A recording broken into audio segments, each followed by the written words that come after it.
بسم اللہ الرحمن الرحیم۔ السلام علیکم ورحمۃ اللہ وبرکاتہ۔ یوٹیوب چینل لبیک پرفیوم اینڈ مارکیٹنگ سے میں ہوں عدنان احمد اتاری۔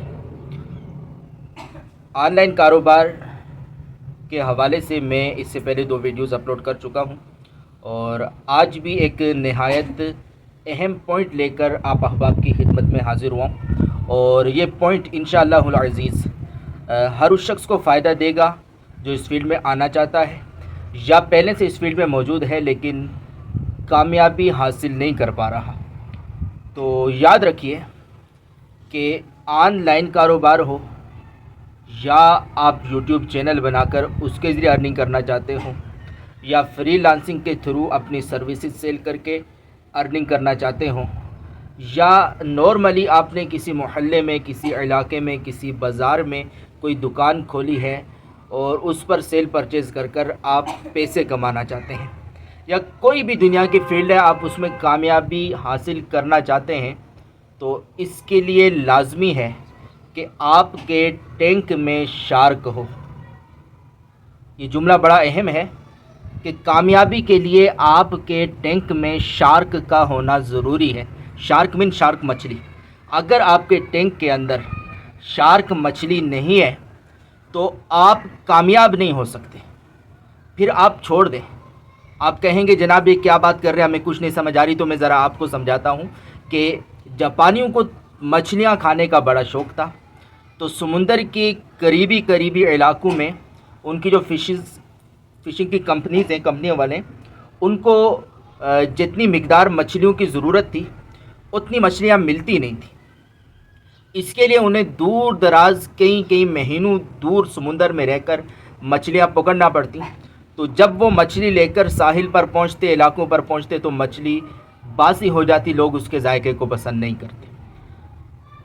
فشنگ کمپنی والوں نے ایک میٹنگ بٹھائی اور اس پر حل یہ نکالا کہ بھئی ہم اپنے جہازوں میں فریزر کا انتظام کر دیتے ہیں۔ اب انہوں نے وہ فریج بنا لیے جہازوں میں، اور وہ مچھلی فریز ہو جاتی، باسی تو نہیں ہوتی لیکن فریز ہو جاتی۔ لیکن جب یہ مچھلی باہر پہنچی تو عوام نے، جاپانیوں کو، اس فریز ہوئی مچھلی کا ذائقہ بھی اچھا نہیں لگا۔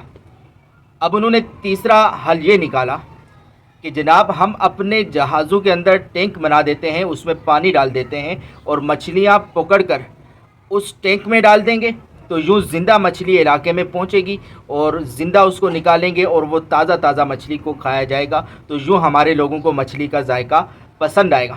لیکن جب ٹینک کے اندر مچھلی کو ڈالا گیا تو مچھلیاں زندہ تو ساحل پر پہنچ گئیں، لیکن وہ ٹینک کے اندر سست پڑ گئیں، وہ بھاگتی دوڑتی نہیں تھی ایک ہی جگہ پر ٹھہرے، وہ سست پڑ گئی۔ تو اب اس سستی کی وجہ سے ان کے جو گوشت کا ذائقہ تھا وہ پھر وہاں کے لوگوں کو، جاپانیوں کو پسند نہیں آیا۔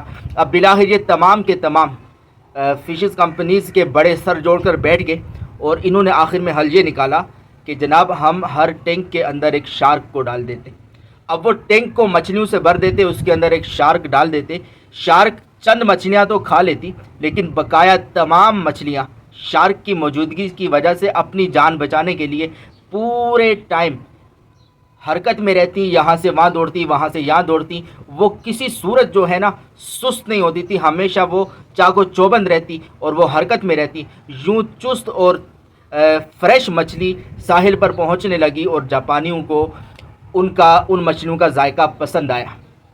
تو اس سے یہ شارک ٹینک والی کہاوت مشہور ہوئی کہ اگر آپ کسی بھی فیلڈ میں کامیاب ہونا چاہتے ہیں تو اس کے لیے آپ کے پیچھے، آپ کے ٹینک میں، آپ کی زندگی کے ٹینک میں گویا کہ شارک موجود ہونا ضروری ہے۔ مثال کے طور پر ایک شخص ایسا ہے جس کی نہ شادی ہے، نہ بیوی ہے، نہ بچے ہیں، اس کا کوئی پوچھنے والا نہیں ہے، اس سے کوئی مانگنے والا نہیں ہے، تو وہ شخص کاروبار نہیں کرتا۔